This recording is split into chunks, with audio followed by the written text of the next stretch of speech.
Courage is what it takes to stand up and speak. Courage is also what it takes to sit down and listen. Winston Churchill. Hello Mazuniti, welcome to the show. My name is Thami, akaMbongo Manzana. Umbongo umbuyisi umnqaleza undima usondisa umvemnyama ozalwa ngoManzana ukhumalo umtungwa omdleke. Hello Mazuniti, welcome to this edition of the show.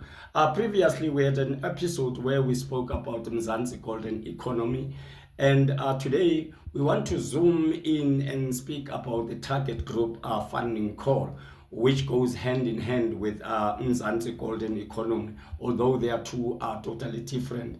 And in this one, I want today to focus on the challenges that are there. Before we start, let's look at the conditions for EU acceptor application in this one. The first one is the detailed proposal with an itemized budget for one of the above target groups. As you remember, the target groups is women, children, people with disability, and elder person. And then the second one is the budget should not exceed 1 million. Please don't confuse this one with the MGE. So this one, the budget should not exceed 1 million. And they also need a valid SARS, good standing document. They need a NPO, NPC certificate, a letter of authority from the organization,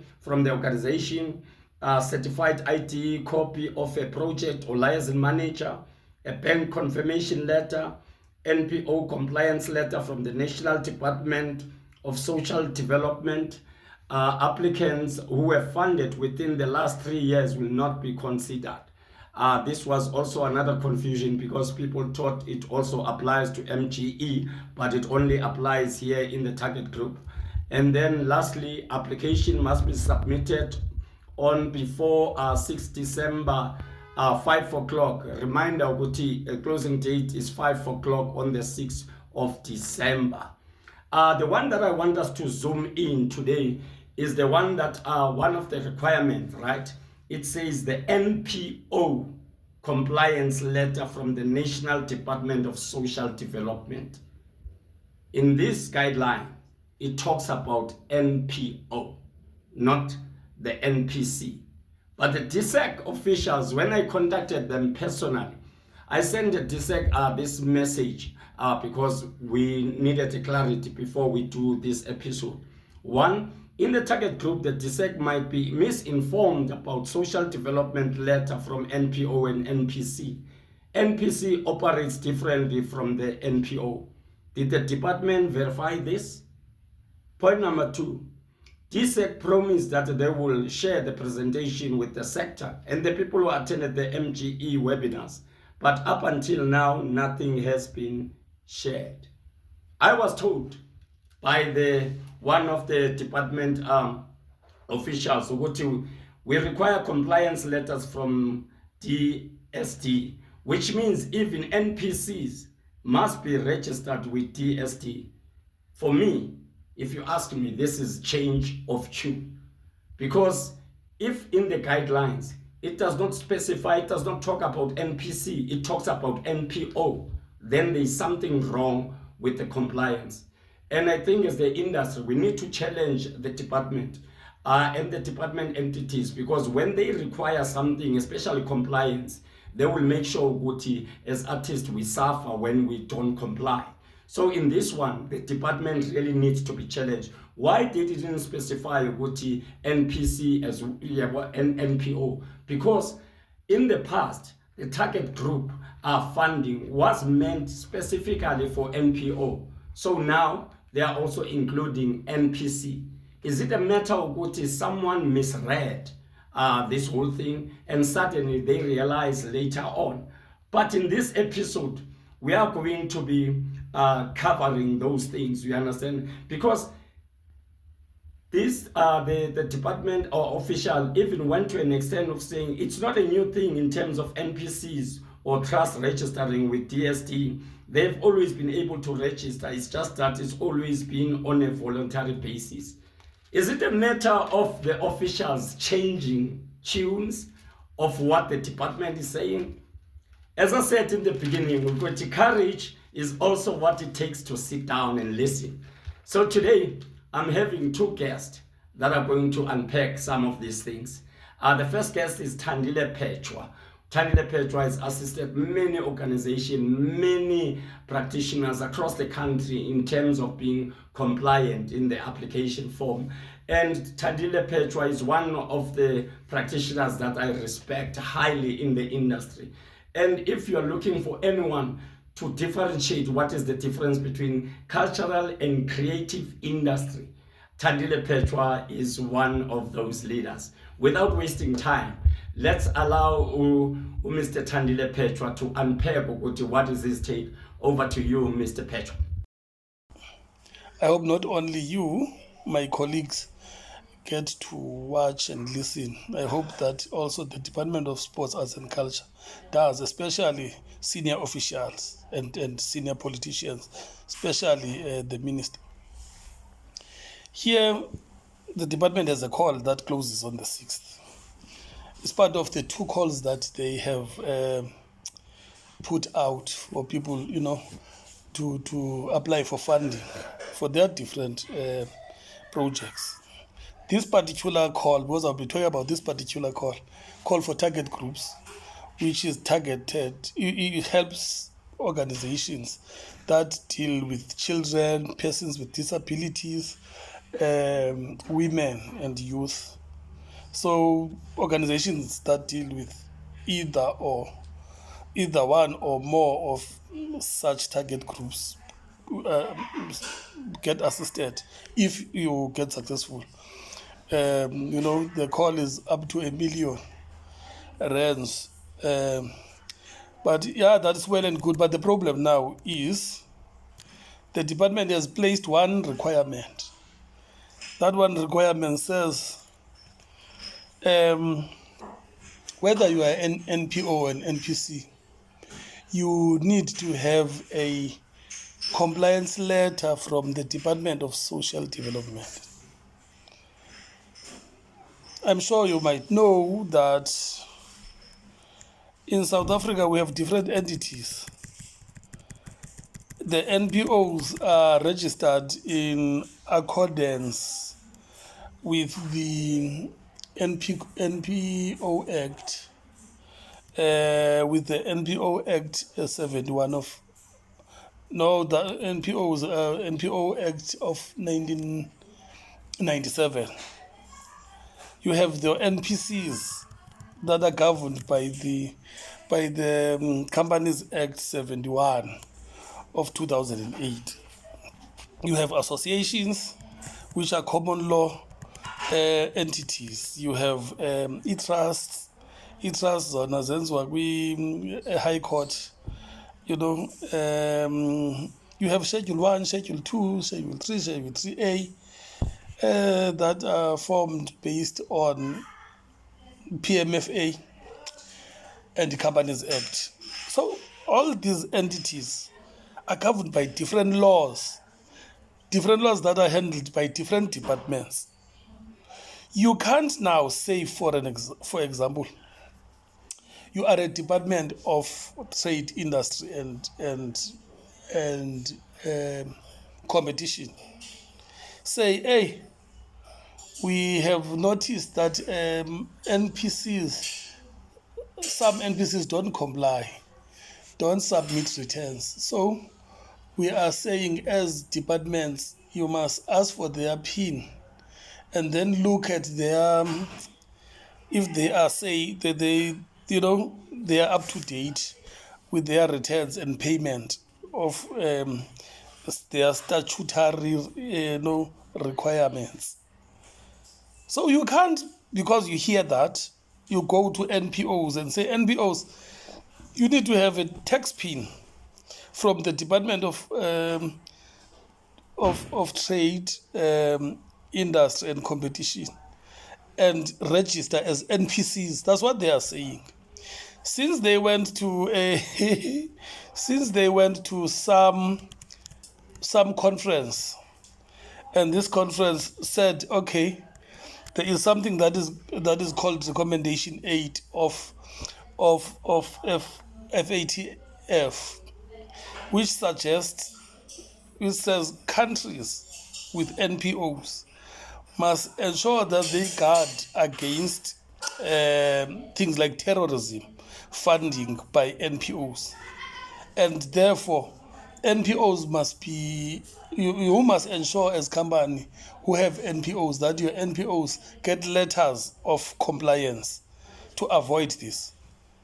So they go there, listen to that and say, now if you're an NPC also, cease to be an NPC, register to be an NPO and have this letter because we had this. That is not clever.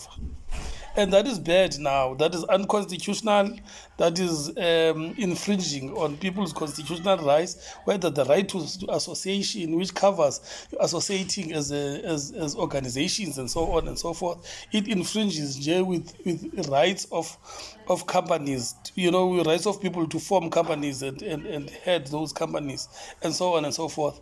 But also, I think it's worth mentioning to say, even because we help people register these NPOs, takes months to register NPOs, takes weeks to just receive a letter that says, okay, we acknowledge your application, we'll give you a temporary number, you'll wait for and it takes 3 months waiting for your documents, let alone your compliance documents, your registration documents. So we have this department that says, do that.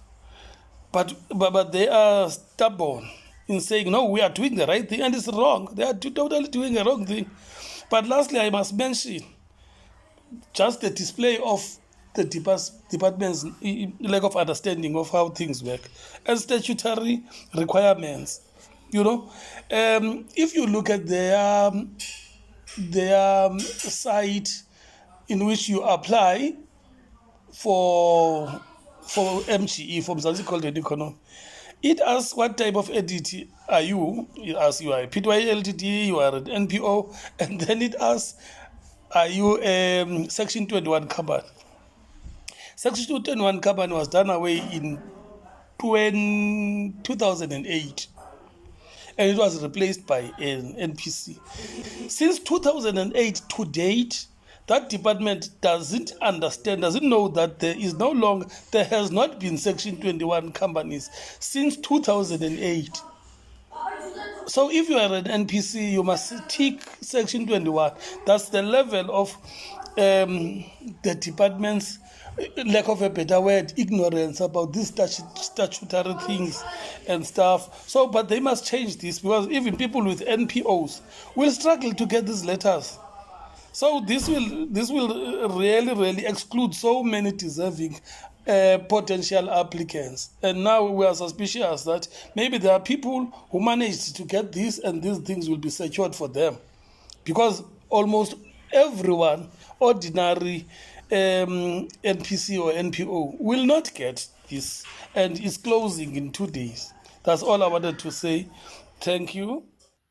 Thank you very much, Mr. Thandile Petshwa, for that mkhabulo. And I hope many people are learning from it. Without wasting time, the next person to share views and thoughts on the matter is the South African Arts and Culture Youth Forum, SACIF President, Mr. Romeo Ramuada. It's also interesting to note that in the past, in the target group, youth was one of the beneficiaries, but now they have been excluded. We don't know why, the reason, but we will accept. And also, I must also say this, SACIF has been doing amazing work in advocating for the industry. You understand, that beyond just advocating for youth, even for others, you understand, beyond youth, and has been holding webinars, you understand, to assist the artists in order for them to apply and benefit for this. It's really amazing to see an organization that speak and walk the talk. You understand, that they are visible, you understand, in many of the provinces. So it feels right here to hear what are the views of SACIF and the president. Mr. Romeo Ramuada, let's hear what he has to say. And thanks for the opportunity to contribute into this issue that is really frustrating artists regarding the targeted groups funding call. So it's true that we're having a lot of problems in this particular industry. Reason being that we do not have leaders at the moment. The industry is leaderless. So where there are no leaders, we are bound to have a lot of problems, but mine is just to make an input on this particular issue at hand, which is an issue of challenges with the targeted groups in terms of the NPC and NPO. So we really have a serious challenge because as we are aware, when the Department of Sports, Arts and Culture National was hosting the MGE call a session online and the targeted groups, thousands and if not many practitioners have raised the challenge with regard to them requesting practitioners to submit a letter from the Department of Social Development. That becomes a very serious challenge. We've raised the issue to say that NPC in particular, they do not have that particular letter because NPCs, they are registered under the CIPC, and your NPOs on the other hand, they do have that particular letter because the NPOs are registered under the Department of Social Development. And in any case, it's not easy to get that particular letter from the Department of Social Development. It's a serious crisis. It's something that we are dealing with, and we have told them, and there are people who in particular have been engaging with the Department of Social Development to say, we're struggling to get this letter. So here we've got the department that is making funding calls, guidelines without consulting the industry. They consult when they are consulting. We don't know who they are consulting. Then they come and give us already cooked funding guidelines. Then we interrogate these funding guidelines of both the target group and the MG. You find already some of the items and issues, they are not tallying, colleagues. But what do you do? Because now we're being given something that has been done somewhere. But what is of particular interest and concern to some of us is that they are making these funding calls for us. Then they come to present to us, we raise challenges and say, this and this and this are not workable. They make it difficult for practitioners to apply for funding. Then they continue saying, no, this thing is fine. This thing must be done like that. We're not going to change it. They've done this call. They've done these guidelines, but then they didn't consult anybody. They did not speak to us about these guidelines. Even the call itself, when it was done, we were not consulted. I mean, we're in an era where things are done without the industry. We're in an era where the sector is being undermined. We're in an era where sector leaders are hand clappers. You've got organized formations that claim to be representing an artist, but they are not able to challenge all these issues.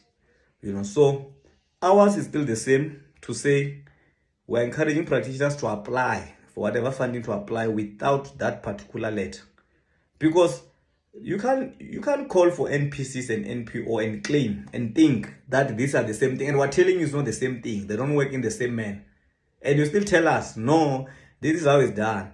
It's when you start to realize we are being undermined as a sector, we're not being taken serious. So colleagues, all those who are applying, apply. We will deal with these things as time comes.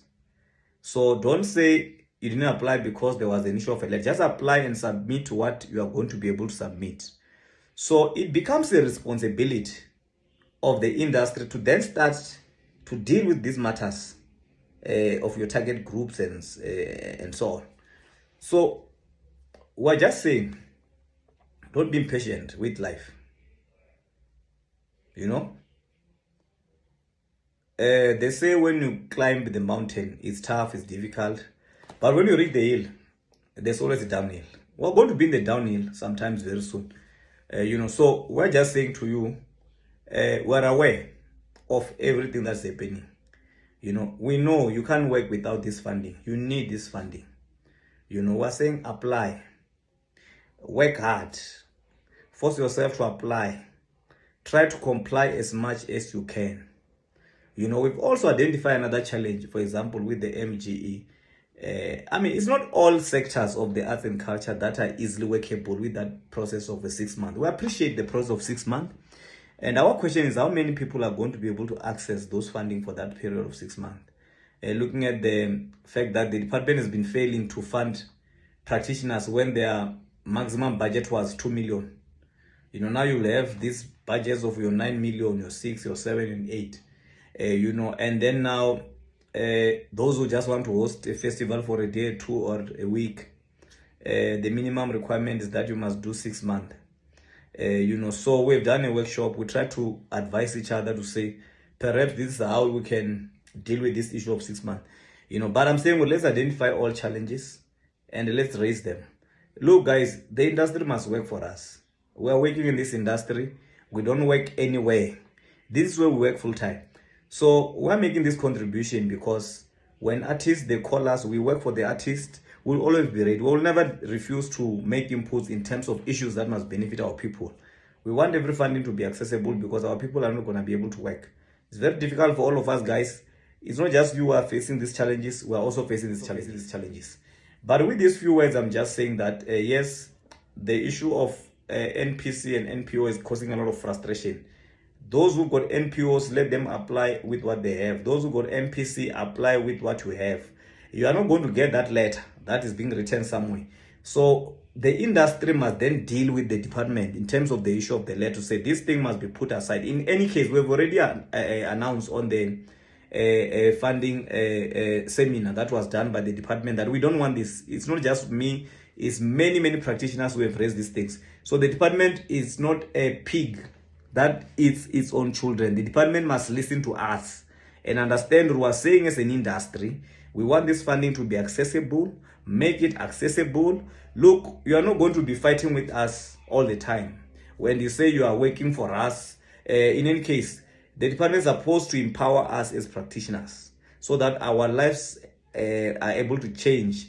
We're able to push projects in our remote areas, rural areas, townships, and revive arts, culture, and heritage. So all the best to all practitioners that are applying. Let's meet the deadlines. Because even the deadlines, they will not discuss with us. Maybe we could have made different inputs, but let's hope this thing that is being introduced is going to benefit us in the long run. Thank you very much. Stay blessed. Thank you very much, Mr. Romeo Ramuada, for sharing that. And I agree, artists must not be a discouraged organization. They must apply in big numbers. Whether it means you go out there and partner with any NPC or NPO that is compliant, do that, because in this college is allowed to collaborate with other people, so that we want many companies, to get this funding, especially those who have not been receiving funding. I will end this show by asking questions rather than offering a solution. Is it business usual or business unusual at the Department of Sports, Arts and Culture? Can the department change the deadline for the target group, since there is this confusion about NPO, NPC letters? Can Minister Gayton McKenzie intervene into this mess before it's late? Can the Parliament Portfolio Committee intervene in this matter, because many organizations are going to suffer? Hello, Mazwinditi. Siabulela for tuning in. Don't forget to like, share this video, comment, you understand, and let's engage, and share this video up until it gets to the right person to intervene, because tomorrow is the 6th of December at 5 o'clock. It's cut-off date, and a lot of people will be losing big time. Let us intervene. Let us not be scared. Let's speak truth to power. Amakwala a church. A church, P. Thank